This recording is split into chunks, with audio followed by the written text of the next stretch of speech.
नमस्ते दोस्तों। एक कविता, इसके लेखक हैं रमाशंकर और कविता का शीर्षक है औरतें। सुनिए। कुछ औरतों ने अपनी इच्छा से कुएं में कूदकर जान दी थी, ऐसा पुलिस के रिकॉर्डों में दर्ज है। और कुछ औरतें चिता में जलकर मरी थी, ऐसा धर्म की किताबों में लिखा है। मैं कवि हूँ, करता हूँ, क्या जल्दी है। मैं एक दिन पुलिस और पुरोहित दोनों को ही एक ही साथ औरतों की अदालत में तलब कर दूँगा और बीच की सारी अदालतों को मनसूख कर दूँगा। आगे सुनिए। मैं उन दावों को भी मनसूख कर दूँगा जिन्हें श्रीमानों ने औरतों और बच्चों के खिलाफ़ पेश किया है। मैं उन डिक्रियों को निरस्त कर दूँगा जिन्हें लेकर फौजें और तुलबा चलते हैं। मैं उन वसीयतों को खारिज कर दूँगा जिन्हें दुर्बल ने भुजबल के नाम की होगी। आगे सुने आप।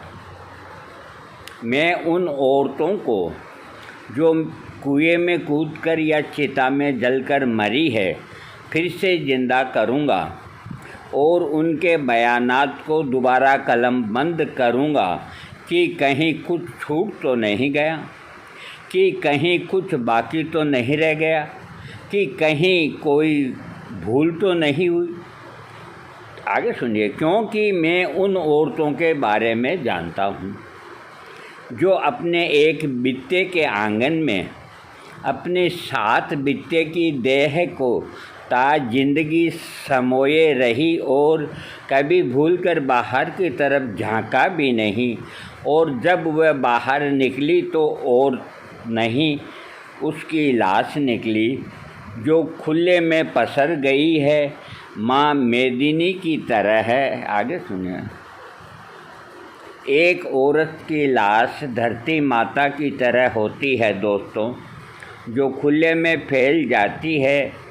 थानों से लेकर अदालतों तक मैं देख रहा हूँ कि जुल्म के सारे सबूतों को मिटाया जा रहा है। आगे सुनिए आप। चंदन चर्चित मस्तक को उठाए हुए पुरोहित और तमागों से लेस सीनों को फुलाए हुए सैनिक महाराज की जय बोल रहे हैं। वे महाराज जो मर चुके हैं और महारानियां सती होने की तैयारियां कर रही है। और जब महारानियां नहीं रहेगी तो नौकरानियां क्या करेगी, इसीलिए वे भी तैयारियां कर रही है। आगे सुने आप। मुझे महारानियों से ज़्यादा चिंता नौकरानियों की होती है जिनके पति जिंदा हैं और बेचारे रो रहे हैं। कितना ख़राब लगता है एक औरत को अपने रोते हुए पति को छोड़कर मरना, जबकि मर्दों को रोती हुई औरतों को मारना भी खराब नहीं लगता। औरतें रोती जाती है, मर्द मारते जाते हैं। औरतें और ज़ोर से रोती है, मर्द और ज़ोर से मारते हैं। औरतें खूब ज़ोर से रोती है, मर्द इतने ज़ोर से मारते हैं कि वे मर जाती है। आगे सुनिए आप। इतिहास में वह पहली औरत कौन थी जिसे सबसे पहले जलाया गया, मैं नहीं जानता। लेकिन जो भी रही होगी मेरी माँ रही होगी। लेकिन मेरी चिंता यह है कि भविष्य में आखिरी औरत कौन होगी जिसे सबसे अंत में जलाया जाएगा, मैं नहीं जानता। लेकिन जो भी होगी मेरी बेटी होगी और मैं ये नहीं होने दूंगा। ये कविता मैंने आपको सुनाई है और काफ़ी बड़ी है ये कविता, बहुत अच्छी है।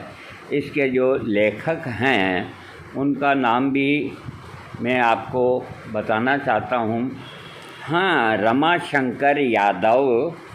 रमाशंकर यादव विद्रोही। और कविता का शीर्षक मैं बता दिया, औरतें।